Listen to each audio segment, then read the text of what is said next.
O Senhor esteja convosco. Proclamação do Evangelho de Jesus Cristo, segundo Mateus. Naquele tempo, Jesus percorria todas as cidades e povoados, ensinando em suas sinagogas, pregando o Evangelho do Reino e curando todo tipo de doença e enfermidade. Vendo Jesus as multidões, compadeceu-se delas, porque estavam cansadas e abatidas como ovelhas que não têm pastor. Então disse a seus discípulos: a messe é grande, mas os trabalhadores são poucos. Pedi, pois, ao dono da messe que envie trabalhadores para a sua colheita. E chamando os seus 12 discípulos, deu-lhes poder para expulsarem os espíritos maus e para curarem todo tipo de doença e enfermidade. Enviou-os com as seguintes recomendações: ide antes às ovelhas perdidas da casa de Israel. Em vosso caminho anunciai: o reino dos céus está próximo. Curai os doentes, ressuscitai os mortos, purificai os leprosos, expulsai os demônios. De graça recebestes, de graça deveis dar. Palavra da salvação.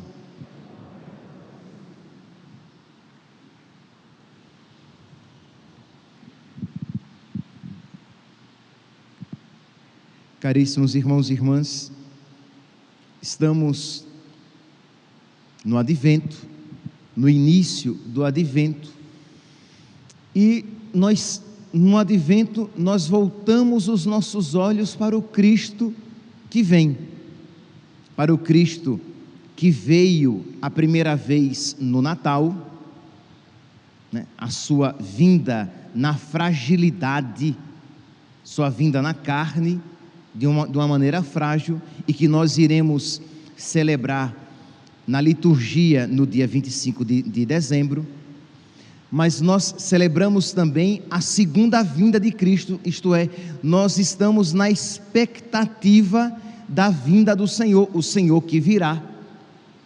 Mas entre essas duas vindas, a primeira vinda na carne, a segunda vinda gloriosa, nós também durante o Advento nós nos recordamos daquela vinda intermediária, escondida, o Senhor que vem, o Senhor que nos visita nos acontecimentos da nossa vida.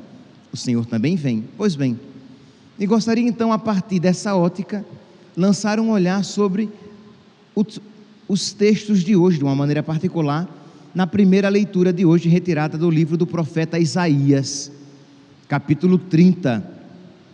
O contexto histórico aqui é um contexto de dor, de sofrimento. Isto é, Deus está visitando o seu povo no sofrimento, na dor. Israel está às portas de uma invasão da Assíria, um reino inimigo que vem para destruir Israel, que vem para dominar Israel. E o que é que Israel, diante deste sofrimento que se aproxima, o que é que Israel quer fazer? Israel quer fazer pacto com todos aqueles que possam prometer a ele paz e segurança. Israel quer fazer um pacto, isto é, quer buscar ajuda em qualquer reino que possa prometer a ele alguma segurança neste mundo. E o que é que o profeta Isaías, em nome de Deus, o que é que Deus, por meio do profeta Isaías, diz? Que se eles se mantiverem fiéis a Deus, se eles se converterem e se mantiverem fiéis a Deus, Deus os guardará. No versículo 15, a leitura de hoje começa no versículo 19 do capítulo 30. Mas se nós voltarmos um pouquinho, voltarmos para o versículo 15 do mesmo capítulo 30, Deus diz: a vossa salvação está em converter-se e ter calma. Isto é, convertam-se, mudem de vida e esperem em mim. A antífona de hoje diz, a antífona do Salmo de hoje diz: felizes são aqueles que esperam no Senhor. Então Deus diz: Vossa salvação está em converter-se e ter calma. Vossa força consiste em confiar e ficar tranquilos. Mudem de vida e fiquem tranquilos, esperem em mim, e nada de mal vos acontecerá. Mas Israel não está disposto a isso. Israel vai acender uma vela para Deus e outra para o diabo, ou melhor, Israel vai acender várias velas para o diabo. Meus irmãos, quando nós vemos essa atitude de Israel, fica fácil nós condenarmos tal atitude, mas não é essa, muitas vezes, a nossa atitude diante do sofrimento. Isto é, nós queremos que aquele problema seja resolvido, custe o que custar, custe até a nossa própria fé, custe até os nossos próprios valores. Nós muitas vezes estamos dispostos a renunciar a todos os valores, desde que nós nos sintamos livres daqueles problemas. Vou dar aqui um exemplo simples, mas que cada um aqui deve aplicar em outras circunstâncias da própria vida. Quantas vezes nós estamos atendendo uma pessoa que vem ao confessionário e dizer que procurou o espiritismo, a benzendeira ou a maçonaria. Por quê? Porque eu soube que lá na maçonaria as pessoas se ajudam financeiramente, e como o meu marido, ou se for o marido, e como eu estava passando por uma dificuldade, então eu procurei. Aí você pergunta, mas você sabia que para um católico é proibido ingressar na maçonaria? É, padre, mas a minha situação financeira estava muito difícil. Isto é, para resolver aquele problema temporal, a pessoa esteve disposta a renunciar os seus valores e a sua fé, mesmo sabendo que aquilo era errado. Ela fez, por quê? Porque ela quis se livrar de um problema. Esta era a atitude de Israel. Israel estava diante de um grande problema. A Síria era um inimigo poderosíssimo e mau, e todas as nações invadidas pela Síria eram dizimadas, eram destruídas. Então o medo de Israel era fundado, mas Deus chama Israel à fé e diz: não faça pacto com nenhuma outra nação, porque quando você fizer pacto com outras nações, vocês se contaminarão com os ídolos dessas outras nações, com as religiões dessas outras nações. Então não façam pacto, confiem em mim e fiquem tranquilos. Mas Israel não quis, como às vezes isso acontece entre nós. Uma mãe está com um filho doente. Minha santinha, cuide do seu filho, entendeu? Dê os remédios necessários e fique tranquila, entendeu? Ele está batizado? Está batizado, então fique tranquila. Ah, padre, mas ele começou a piorar, e eu levei lá para a benzendeira, eu levei lá para o espiritismo. Minha santinha, era melhor que o seu filho tivesse morrido, do que você precisasse, do que você tenha precisado levá-lo para o que os demônios alcancem para ele a cura do corpo. Isto é, o que é que você tem na cabeça? Você acha que a saúde do corpo é um bem maior e mais importante que o bem da alma? E você está doente, e você ouviu que ali, naquele terreiro, naquela mesa branca, naquela casa espírita, você vai receber um passe e você vai recobrar a saúde. E você, para recobrar a saúde, você vai entregar a sua alma a uma outra religião, aos demônios? É isso que você está dizendo? Porque esta é a nossa fé. Isto é, você não pode renunciar à sua fé para alcançar um bem menor, temporal. Então era esta a atitude de Israel, mas percebe que não poucas vezes é esta atitude entre nós. Você sabe que tomar anticoncepcional é pecado. Você sabe que ligar as trompas é pecado, mas para se livrar de um incômodo que você interpreta que ter filhos vai lhe trazer incômodo, então você prefere renunciar à sua fé, pecar, a passar por uma dificuldade que, segundo você, será ter mais filhos. Mas eu pergunto, qual é o melhor? Você ter muitos filhos, passar por dificuldade financeira, não poder comprar tudo o que você gostaria e no final da sua vida ir para o céu?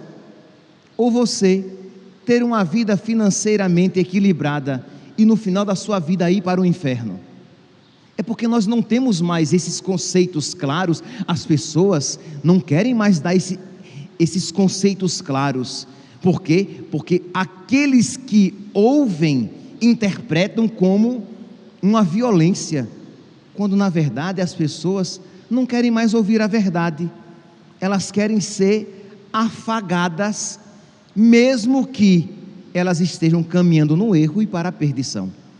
Então, este era o contexto de Israel, mas eu quero aqui deixar claro que não poucas vezes é uma situação semelhante, quer dizer, numa situação semelhante nós também nos encontramos, e a palavra de Deus diz: a salvação para vós é que vós vos mantenhais fiéis e tranquilos. Isaías capítulo 30, versículo 15. Vossa salvação está em converter-se e ter calma. Vossa força consiste em confiar e ficar tranquilos. Mas Israel, meus santos, não fará. No capítulo 28, nos versículos 14 a 19, nós veremos que Israel fará pacto com os demônios. Isaías capítulo 28, versículo 15. Vós dizeis, diz Deus por meio do profeta, vós dizeis: assinamos um pacto com a morte e fizemos uma aliança com o abismo. Morte e abismo eram divindades na Babilônia, na Grécia e em outras regiões. Então eles fizeram um pacto com essas divindades, e Deus diz: quando passar o açoite avassalador, não, aí eles dizem, se enganando, quando passar o açoite avassalador, não nos alcançará, porque temos a mentira como refúgio e o engano como esconderijo. Então eles fizeram um pacto com os demônios, eles estão na mentira, e eles dizem: a mentira nos protegerá. E Deus diz, aí vem Deus, versículo 16, Isaías capítulo 28, versículo 16: assim diz o Senhor: eu coloco uma pedra em Sião, provada, angular, preciosa. A pedra angular, lembra? Pedra angular, que é símbolo de Cristo. Quem se apoia nela não vacila. O vosso pacto com a morte se romperá, e a vossa aliança com o abismo será anulada. E quando passar o açoite avassalador, ele vos pisoteará. Isto é, a morte e o abismo não vos protegerão. Você pode se enganar agora, este pacto pode lhe dar agora, por enquanto, uma paz e uma segurança momentâneas e ilusórias, mas depois, eles mesmos com quem você fez pacto, eles mesmos vos pisotearão. Então, meus santos, até mesmo o diabo, que nos promete felicidade neste mundo, quando nós a ele nos entregamos, nós não, Deus nos livre. Quando aqueles que a ele se entregam, depois aquela paz e segurança neste mundo prometidas serão perdidas, porque ele é um mentiroso, ele mente. Então, no início ele promete felicidade aqui na terra, para que você renuncie à felicidade do céu, Quando você isso faz, nem a felicidade da terra você terá mais. Ele é o mentiroso desde o princípio. Pois bem, continua então o profeta, em nome de Deus, alertando então que Israel deveria se voltar para Deus, que não deveria fazer o pacto, mas como nós vimos, eles fizeram. Então Deus diz: arrependam-se do pecado cometido, e o próprio Deus vos perdoará. Deus enviará o castigo? Deus enviará. Mas Deus enviará o castigo por quê? Porque Deus é mau? Não, porque Deus quer que o seu povo Israel se converta. Nós dizemos, né? Quando não se vai pelo amor, vai pela dor. Deus manda o castigo porque Deus quer nos salvar, e quem sabe no castigo o povo se volte para Deus. Quem sabe na tribulação o povo se recorde novamente de Deus e para Ele se volte. E Deus diz: eu não vos desampararei no castigo, eu não vos desampararei na dificuldade. Versículo 20 da leitura de hoje, diz assim, versículo 19: povo de Sião, que habitas em Jerusalém, não terás motivo algum para chorar, porque o Senhor logo se comoverá à voz do teu clamor, logo que te ouvir, te atenderá. Então Deus diz: quando vocês me clamarem, eu imediatamente estarei aqui. Quando vocês levantarem a vossa voz, eu estarei aqui para vos atender. O Senhor com certeza dará a todos o pão da angústia e a água da aflição. Isto é, na angústia e na aflição, Deus não deixará faltar o pão e a água. Isto é, Deus não nos abandonará por completo, mesmo aqueles que fizeram pacto com o mal, mas se voltarem para Ele, Deus não os abandonará. Deus não deixará faltar o pão da angústia e a água da aflição. Não se apartará mais de ti o teu mestre. Os teus olhos poderão vê-lo, e os teus ouvidos poderão ouvir a palavra de aviso. Isto é, mesmo em meio a esta confusão, mesmo em meio à noite, os teus olhos verão, e mesmo em meio à confusão, ao barulho, os teus ouvidos ouvirão. Isto é, se nós, meus santos, nos voltarmos para Deus, Ele não nos abandonará. Se nós nos arrependermos, se você disser: padre, mas eu tenho virado as costas para Deus, eu tenho feito coisas erradas, eu tenho procurado paz e segurança no mundo. Pois bem, se você se voltar para Deus, Deus não deixará passar, Deus não deixará faltar o pão e a água, mesmo em meio à angústia. E Deus continuará advertindo no teu coração: o caminho é este para todos, segui, não deveis desviar-vos nem à direita nem à esquerda. Isto é, Deus que continua, meus santos, enquanto neste mundo estivermos, Deus que continua então nos advertindo: o caminho é este, não se desvie nem à direita nem à esquerda. E quem é este caminho pelo qual devemos seguir? É Cristo, meus irmãos. Meus irmãos, nós estamos no advento. Eu já falei desde domingo que com o tempo do advento nós iniciamos um ano novo na igreja, o ano litúrgico, embora o ano novo civil comece agora, né, no dia 1º de janeiro. Mas, meus santos, sem querer desanimar, mas para nos preparar, saibamos que o ano de 2022 não será fácil. E aqui, meus santos, eu não digo como um profeta no sentido de que percebe que recebe uma iluminação especial. É apenas uma pessoa que tem fé e que tem um pouco de inteligência para ver os passos que estão sendo dados no mundo inteiro. O ano de 2022 não será fácil, provavelmente não será melhor do que o ano de 2021 que está terminando. Padre, pelo amor de Deus, o Senhor dizendo isso, o Senhor nos alerta e nos prepara. É isso que eu quero fazer a vocês. Isto é, preparemo-nos para que nós não façamos isso que Israel fez e que muitas vezes o povo de Deus no decorrer da história repetiu.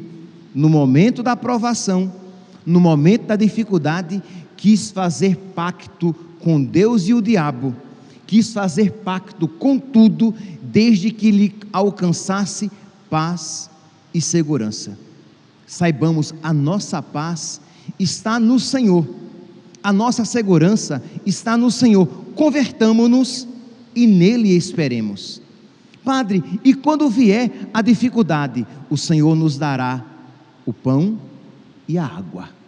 O Senhor não deixará faltar aquilo que nos for necessário para que nós possamos cumprir a nossa missão. Isaías, capítulo 30, versículo 25 diz: em todo monte elevado e em toda colina solitária haverá cursos de água no dia da grande matança. Isto é, no dia da dificuldade, no dia da provação, quando a tribulação visitar, não faltará em toda colina e em todo monte cursos e leitos de água. Aqui é um sinal de bênção. A tradução da liturgia de hoje dirá assim: haverá em toda montanha alta e em toda colina elevada arroios de água no dia em que muitos serão mortos e em que as torres serão derrubadas. Então, no dia da grande destruição, no dia da grande matança, mesmo assim não faltarão arroios de água para nós. Isto é, não faltarão as bênçãos, mas só verão as bênçãos de Deus, só perceberão a presença de Deus, só poderão se alimentar com o pão das lágrimas, né? É a imagem aqui que a tradução daqui nos dá, o pão das lágrimas. Deixa eu ver se eu encontro aqui o versículo antes que o tempo ande. Aqui na minha Bíblia está marcado, mas tudo bem.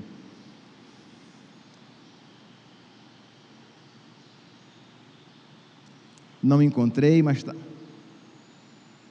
O pão das lágrimas, e eu estava lendo aqui, eu não quero ler toda a leitura de novo, gente. Aqui, versículo 20, misericórdia.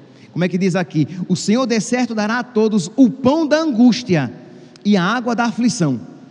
Versículo 20, Isaías, capítulo 30, versículo 20. Então o Senhor, neste tempo em que as torres serão derrubadas, em que a grande matança acontecerá, o Senhor não deixará faltar, mas só receberá aquele que permanecer fiel e aquele que se mantiver na fé. Peçamos, meus santos. Nós estamos no primeiro sábado do último mês do ano. Sábado, todo sábado dedicado a Nossa Senhora, mas o primeiro sábado de uma maneira particular. Peçamos a Nossa Senhora que ela nos alcance essa fé. Que nós, meus irmãos, possamos esperar sempre no Senhor. E é claro, esperar no Senhor quando as coisas todas estão muito bem, obrigado, é fácil. Mas esperar no Senhor mesmo em meio às dificuldades, esperar no Senhor mesmo no dia da angústia, esperar no Senhor mesmo no dia quando as torres começarem a cair, neste período de dificuldade. Então que nós, suplicando a Deus esta fé, nós nos preparemos então para entrar neste ano de 2022 que se aproxima, mas com o coração cheio de confiança em nosso Senhor, não cheio de confiança em nós mesmos, nem cheios de confiança em que tudo se dará bem, Não, cheios de confiança de que Deus, mesmo em meio às dificuldades, Ele não nos abandonará. E mesmo em meio às dificuldades, Ele não deixará faltar o pão da angústia, ou como em outras traduções, o pão das lágrimas e a água da aflição. Que Deus fortaleça a nossa fé e que a Virgem Maria, neste período, nos esconda debaixo do seu manto. Louvado seja nosso Senhor Jesus Cristo. Para sempre seja louvado.